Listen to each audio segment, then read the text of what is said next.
L'objectif de cette vidéo est de découvrir la notion de puissance, et ici en particulier lorsque l'exposant est positif. Alors commençons tout de suite avec la définition. Lorsque j'ai A exposant n, je peux lire aussi A puissance n, cela signifie que je calcule un produit dans lequel les facteurs sont exclusivement A. Donc je multiplie A un certain nombre de fois, et ici, c'est l'exposant qui va m'indiquer le nombre de fois. Donc A exposant n est égal à A fois A fois A, etc., n fois. Alors, pour bien comprendre, prenons des exemples concrets. Premier exemple, 5 exposant 3. Alors, si je dois calculer 5 exposant 3, cela signifie que je vais calculer 5 fois 5 fois 5, l'exposant 3 me donnant le nombre de facteurs 5 que je dois calculer ensemble. Donc après, 5 fois 5, 25, 25 fois 5, 125. Si je prends maintenant un nombre négatif, moins 2, exposant 4. Alors, attention, j'ai bien mis moins 2, entre parenthèses. Cela signifie que l'exposant porte sur le nombre négatif moins 2. C'est donc bien moins 2 que je vais multiplier 4 fois de suite. Donc moins 2 fois moins 2, fois moins 2, et encore fois moins 2. Après, c'est du calcul de nombres relatifs. Moins 2 fois moins 2, 4, fois moins 2, moins 8, fois encore moins 2, 16. Le résultat est positif puisque j'ai 4 facteurs négatifs. On peut voir tout de suite la différence avec moins 2 exposant 4 écrit sans parenthèse. Moins 2 exposant 4 écrit sans parenthèse signifie que l'exposant porte uniquement sur le 2. Donc comme si je calculais 2 fois 2 fois 2 fois 2, mais que je glissais un moins devant. Autrement dit, 2 fois 2, 4, fois 2, 8, fois 2, 16, et je glisse un moins devant, moins 16. D'où l'importance fondamentale de mettre ou pas des parenthèses suivant la situation. Enfin, dernier exemple, un petit cas particulier, si je choisis cette fois-ci l'exposant 1. Alors l'exposant 1 ne sert pas à grand-chose puisqu'il veut dire que je prends le 3 et que le 1 me donne le nombre de facteurs, c'est-à-dire juste 3, j'ai même pas de calcul à faire, la réponse est là.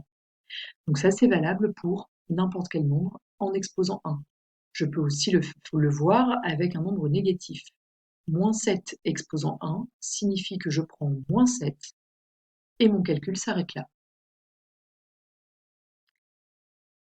Récapitulons et allons un petit peu plus loin pour comprendre un dernier cas particulier. Alors, on va garder le nombre 3 et on va partir de 3 exposant 1.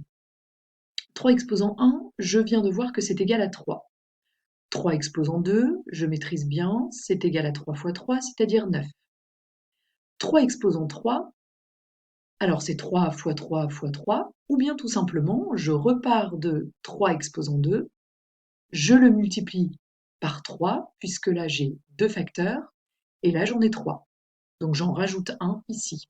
Autrement dit, je fais 9 fois 3 égale 27.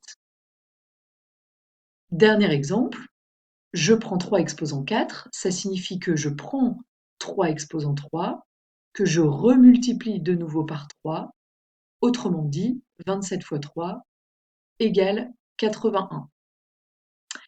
Ce qui m'intéresse, c'est de voir ce qui se passe dans l'autre sens. Si de gauche à droite, je multiplie par 3, alors de droite à gauche, forcément, je divise par 3. 81 divisé par 3 égale 27.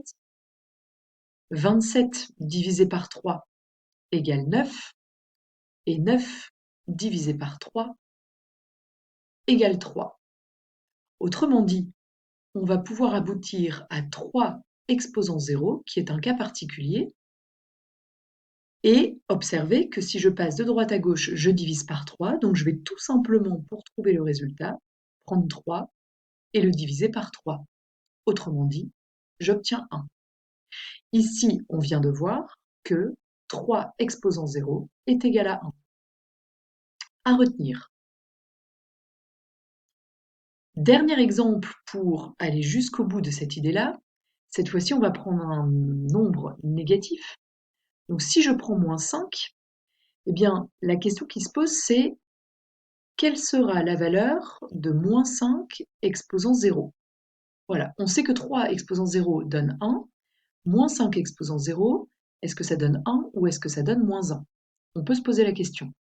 Moins 5 exposant 1 va donner moins 5. Moins 5 exposant 2, alors attention au signe, hein, bien sûr, ça veut dire que ici je multiplie par moins 5, ou bien je peux aussi dire que je fais tout simplement moins 5 fois moins 5 égale 25. Résultat positif puisque je multiplie de nombres négatifs. Ensuite, je calcule moins 5 exposant 3, c'est-à-dire je reprends 25 et je le multiplie de nouveau par moins 5. 25 fois moins 5 est égal à moins 125, résultat négatif. De la même manière que précédemment, je peux dire que lorsque je passe de droite à gauche, je divise par moins 5. Voilà, on peut prendre cet exemple tout simple. 25 divisé par moins 5 donne bien moins 5. Un positif divisé par un négatif donne un négatif. Et de même ici, je vais pouvoir conclure sur la question du point de départ. Moins 5 divisé par moins 5 va me donner 1 et non pas moins 1. Un négatif divisé par un négatif donne un résultat positif. Conclusion, j'ai observé que 3 exposant 0 est égal à 1. Je viens d'observer que moins 5 exposant 0 est aussi égal à 1. Ceci signifie que pour n'importe quel nombre, a exposant 0 est égal à 1. Alors n'importe quel nombre, sauf un cas de figure très particulier, 0 puissance 0, alors celui-ci par contre n'est pas possible. La calculatrice, si vous le tapez, 0 puissance 0, vous rendra impossible ou erreur mathématique. Voilà, cette petite leçon est terminée. J'espère que les exposants positifs sont bien compris.